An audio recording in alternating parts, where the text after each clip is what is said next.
जय हिंद फ्रेंड्स, स्वागत है आप सभी का आर्ट्स फैकल्टी चैनल पर। और इस वीडियो में देखेंगे 11th क्लास के हिस्ट्री के चैप्टर नंबर 2 से टॉप 20 एमसीक्यू क्वेश्चन।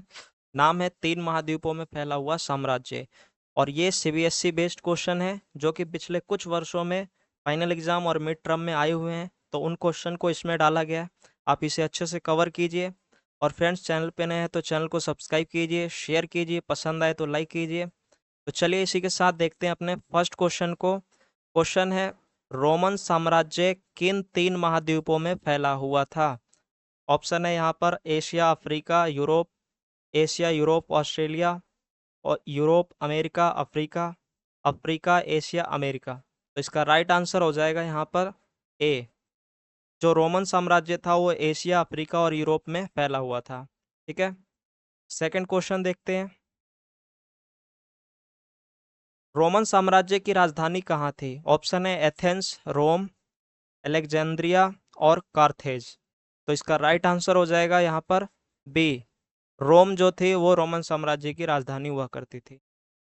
अगला क्वेश्चन देखते हैं।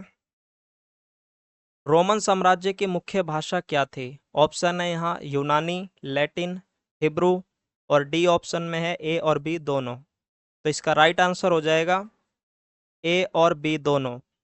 रोमन साम्राज्य की जो ऑफिशियल भाषा थी वो लैटिन ही थी, और यूनानी भाषा भी चलती थी वहां पर और लैटिन भी। तो इसीलिए ए और बी दोनों राइट आंसर हो जाएगा, यानी इसका डी ऑप्शन सही है। ठीक है, अगला क्वेश्चन है, प्रिंसिपेट का क्या अर्थ है?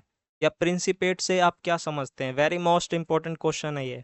तो ऑप्शन है यहाँ पर प्रथम सम्राट ऑगस्टस द्वारा स्थापित राज्य, सीनेट, राजा और ये जमींदार। तो इन ऑप्शन में जो राइट आंसर है इसका वो ए है। ए इज द राइट आंसर। 27 ईसा पूर्व में प्रथम सम्राट ऑगस्टस द्वारा जिस राज्य की स्थापना की गई थी उसी को प्रिंसिपेट कहा गया है। ठीक है, तो A is the right answer, most important है। तो अगला क्वेश्चन है, रोमन साम्राज्य के राजनीतिक इतिहास के तीन मुख्य खिलाड़ी थे। ऑप्शन है यहाँ पर सम्राट, सेना, अभिजात वर्ग और उपर्युक्त सभी। तो ऐसे केस में आप याद रखें, जब भी उपर्युक्त सभी वाला ऑप्शन हो 99% वो ऑप्शन सही जाता है। तो इसका जो राइट आंसर हो जाएगा वो डी है। तो तीन खिलाड़ी जो थे रोमन साम्राज्य में, वो सम्राट भी था, सेना भी था और अभिजात वर्ग भी था। तो रोमन साम्राज्य में सबसे शक्तिशाली संस्था कौन सी थी? ऑप्शन है सेना, सीनेट, अभिजात वर्ग और राजा। तो यहाँ पर संस्था की बात हो रही है, तो कोई एक ऐसी संस्था थी। तो ऑप्शन है यहाँ पर देख सकते हैं। तो इसका राइट आंसर हो जाएगा सीनेट। सीनेट नाम की जो संस्था थी वो रोमन साम्राज्य में शक्तिशाली संस्था थी। अगला क्वेश्चन है, दिनारियस क्या था?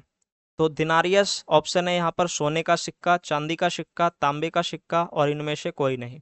तो दिनारियस में ये जो ऑप्शन आ रहे हैं इससे आप अंदाजा लगा सकते हैं ये एक प्रकार का सिक्का था। ठीक है, अब ये पहचानना है कौन सा सिक्का था। तो देखिए, दिनारियस जो था वो चांदी का विशुद्ध सिक्का था जिसका वजन 4.5 ग्राम का होता था। तो इसका वजन भी याद रखना है, 4.5 ग्राम का विशुद्ध चांदी का सिक्का हुआ करता था जिसे दिनारियस कहते हैं। तो दिनारियस चांदी के सिक्के का नाम था। B is the right answer. ठीक है, अगला क्वेश्चन है, रोमन साम्राज्य में सॉलिडस क्या था? ऑप्शन है यहाँ पर तांबे का सिक्का, राजा, चांदी का सिक्का, सोने का सिक्का। राइट आंसर हो जाएगा यहाँ पर सोने का सिक्का। तो ये भी एक सोने का सिक्का था सॉलिडस, जिसे कॉन्स्टेंटाइन जो सम्राट था उसके द्वारा जारी किया गया था। और इसका भी वजन 4.5 ग्राम का होता था और विशुद्ध सोने का सिक्का होता था, मतलब शुद्ध सोने का सिक्का होता था, प्योर। ठीक है, प्योर गोल्ड। तो यहाँ पर सोने का जो सिक्का है सॉलिडस वो भी 4.5 ग्राम, और जो चांदी का सिक्का था दिनारियस वो भी 4.5 ग्राम का था। तो ये दोनों इंपॉर्टेंट है। अगला क्वेश्चन देखते हैं, ईसाई धर्म रोमन साम्राज्य का राजकीय धर्म कब बना? ऑप्शन है प्रथम शताब्दी ईस्वी, दूसरी शताब्दी ईस्वी, तीसरी शताब्दी ईस्वी और चौथी शताब्दी ईस्वी। तो इसका राइट आंसर हो जाएगा डी, चौथी शताब्दी ईस्वी में इस ये जो ईसाई धर्म था वो रोमन साम्राज्य का राजकीय धर्म बन गया था। अगला क्वेश्चन है, पेपाइरस क्या है? ऑप्शन है एक प्रकार की बीमारी, एक प्रकार का पौधा, एक प्रकार का पत्थर और एक प्रकार का कर या टैक्स। तो यहाँ पर राइट आंसर हो जाएगा इसका बी। पेपाइरस जो था और एक पौधे का नाम हुआ करता था जिस पर लेखन कार्य किए जाते थे। ठीक है, अगला क्वेश्चन है रोमन साम्राज्य में दास प्रजनन का मुख्य उद्देश्य क्या था? ऑप्शन है दासों की दशा सुधारना, अधिक से अधिक दास प्राप्त करना, दास प्रथा का उन्मूलन, उपयुक्त सभी। तो यहाँ ध्यान देंगे कि कुछ केस ऐसे भी होंगे जिसमें उपयुक्त सभी नहीं होंगे।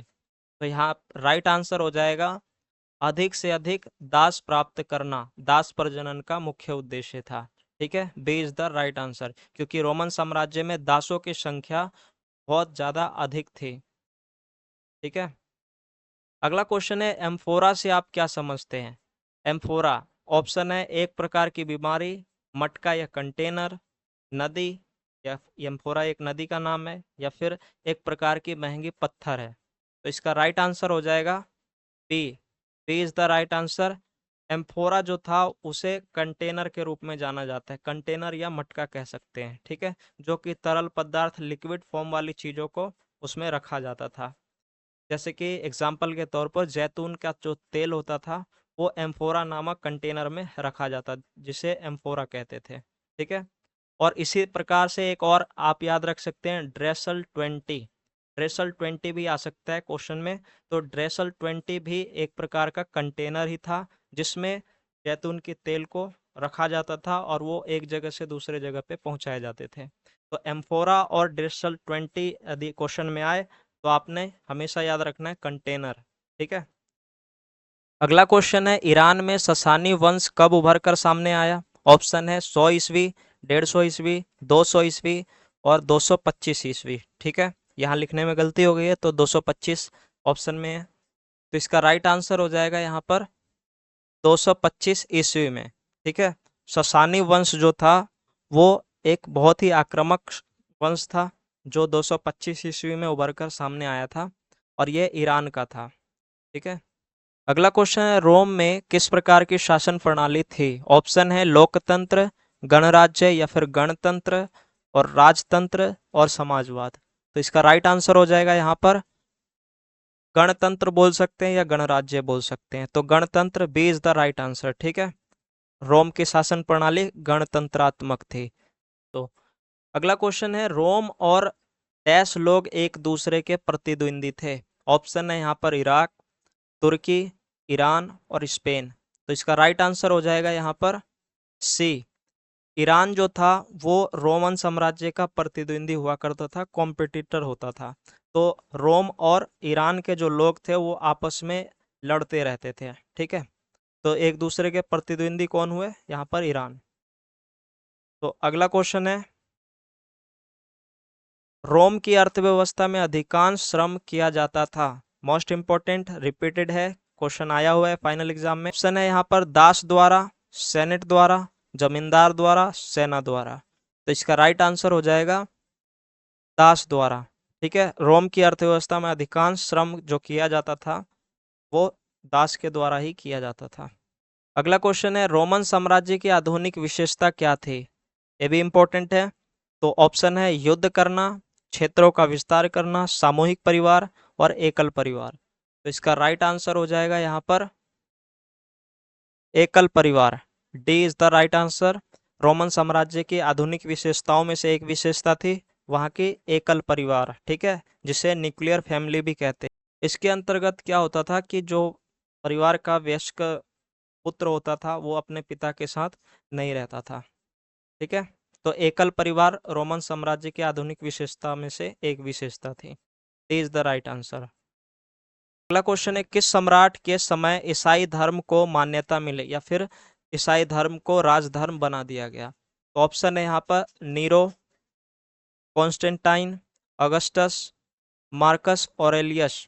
तो इसका राइट आंसर हो जाएगा यहाँ पर कॉन्स्टेंटाइन। कॉन्स्टेंटाइन के द्वारा 4वीं शताब्दी ईस्वी में ही ईसाई धर्म को राजकीय धर्म बना दिया गया था। ठीक है, और ये कॉन्स्टेंटाइन ने ही सॉलिडस नामक सोने का सिक्का जारी किया था जो कि 4.5 ग्राम का था।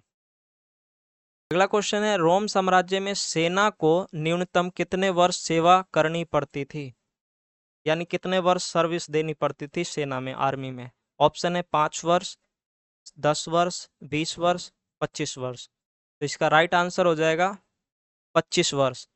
20वां क्वेश्चन है, रोम साम्राज्य का अंत कब हुआ, यानी रोमन साम्राज्य का अंत कब हुआ। तो इसका ऑप्शन है 476 ईस्वी में, 450 ईस्वी में, 415 ईस्वी में, 453 ईस्वी में। तो इसका राइट आंसर हो जाएगा 476 ईस्वी में रोमन साम्राज्य का अंत हुआ।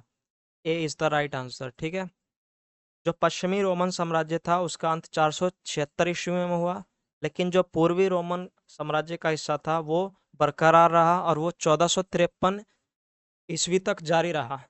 तो ये थे टॉप 20 एमसीक्यू बेस्ड क्वेश्चन जो कंप्लीट होते हैं, आप इसे अच्छे से कवर करें। और फ्रेंड्स, चैनल को जरूर सब्सक्राइब कीजिए, शेयर कर दीजिए, पसंद आए तो लाइक कर दीजिए।